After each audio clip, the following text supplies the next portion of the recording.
an karing hilo ke aya mangai se mase nang jong min ngai lo reng hianin leng dang delin bia thli lo sana zan mu chin zai reng kare hilo o tilai se roye silung ka thir nge din dim ka don nang her ka lo se hi ngai la aya ro sum thang chi mo boi te lo ni le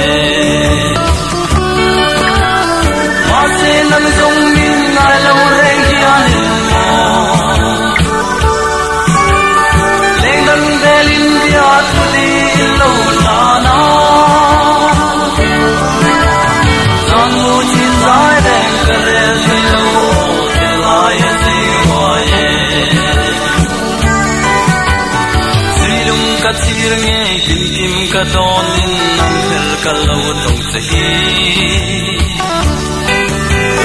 mangai la aya ro sum thang chin mo boi te lo ni le ma se nang jong min nga lo re hianin mo leng dang delin bia thli lo na na zan mu chin zai reng kare